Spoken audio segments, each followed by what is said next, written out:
Here's something you can legitimately blame the media for. Pouncing on developing stories, starting from bare-bones speculation, and reporting on them over and over again with an IV drip of steadily increasing relevant information. They've got a report first, ask questions later policy. A lot of the time they literally say in the coverage, "We have reached out to blank for comment and will update with any responses." How about you wait until you have even a third of the information before you let the general population run away with their conspiracy theories trying to fill in the gaping holes? That's half of why theorists exist in the first place, is the media makes the public do the fucking work. They update articles every 30 minutes, and by the time the story's done, they've walked back half the shit they stated in it. I see an article that says George Takei sexually assaulted some guy 30 years ago. Then a week later, I see one that says it was fabricated. Then 2 days later, they're like, well, the guy says, nuh-uh, it wasn't fabricated. And at some point, I have to go, I'm done following this story. I will leave it, internalizing the most recent information. Whether it turns out later to be incorrect or not, I'll never know.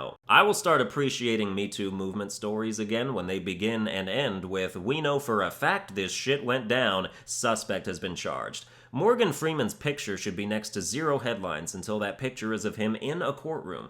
By the way, this is neither here nor there, but there's a story going around of Morgan Freeman having had sexual relations with his step-granddaughter, who was like 30, to be clear. You hear granddaughter and you immediately think of some 12-year-old. But I just want to point out, for the sake of objective clarification, that step-relatives aren't real relatives, so it's not incest. People have been calling it incest. If anything, if you marry someone and then start fucking their granddaughter, maybe you should have just married the granddaughter instead. Nobody would have cared about that if you just went straight there.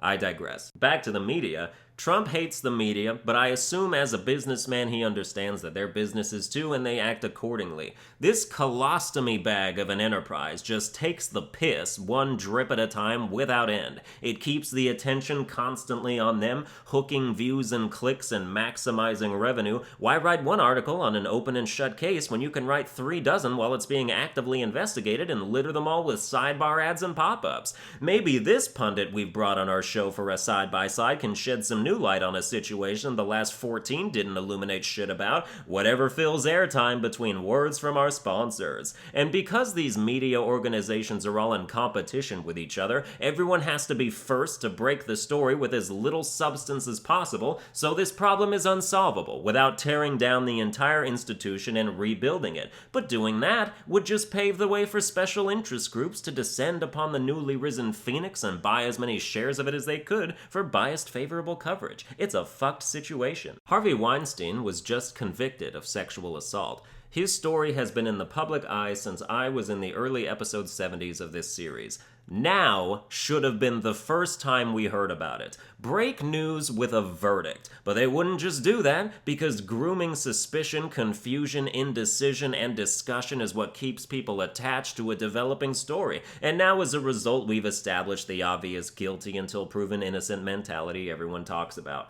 Harvey Weinstein was guilty until proven guilty, which will now keep us on the path of internet mob justice, defiling everybody's careers the second we catch a whiff of them on the news. I still believe in women coming forward, as I did back then, as none of the Hollywood allegations have yet turned out to be false, except George Takei's probably, because he's gay and his accuser is a man, and a male accuser plays by a whole different set of rules than a female one. For instance, it's already been reported that the accuser used to tell his account as a party story for laughs. Give me one fucking example of a woman cheerily telling people at a party a funny story about who drugged and raped them. It ain't happening. But again, because of trigger-happy reporting, we get to speculate over nothing until something concrete happens, which is great for short-lived comedy, but quickly pointless in the long run. Like how comedy specials with Trump jokes in them have a shelf life of about 3 days before you might as well be watching someone do a George Bush impression.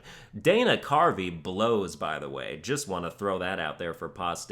A top 3 most despised comedian for me. I think everything he's done recently is just so fucking dumb. Stand-up in particular. It's worth noting that 90% of the time when people, or at least comedians, give honest negative opinions about other comedians or anyone really, we don't want to start shit, we just want to talk shit. I say this because there's this tattletale section of the internet that anytime anyone says anything bad about a celebrity, people will go tweet them or something and be like, hey, did you see what so-and-so said about you in this interview? What do you think about that? Journalists will do that too if they think it's a big enough story. Those gossip columnist types of journalists, they're just absolute scum. Just mossy, drenched, barnacle-laden scum at the bottom of a rotten undersea barrel, like a mildewy weed fungus barely hanging on to filmy, warped centuries-old wood, annoyingly thriving on the remains of others, half of a parasitic relationship between a teenager and a boil. If you write for a magazine where the cover is just scattered blurbs of fake weight loss tips and false celebrity breakup rumors, you are trash. You cannot have pride in that job. Nobody's winning Pulitzers for their investigative reporting on the most popular dishes to put kale in, you dreg of journalism. How are you still alive? How does your work have value to anyone? How are the tabloids not sued for defamation every single day of life? If people just accept that it's all bullshit, then who is it for? Who buys them? Who reads them? Every tabloid editor's meeting must end like the intro to Whose Line Is It Anyway? I'm Aisha Tyler, let's make some stuff up! And nobody cares. Newspapers are struggling to make ends meet in a digital age, but gossip magazines are still in full force. Where does that money come from? I have no idea. Well, that's going to do it for this episode. I hope you enjoyed it. If you did, you can like, share, and subscribe, and I'll see you guys next time.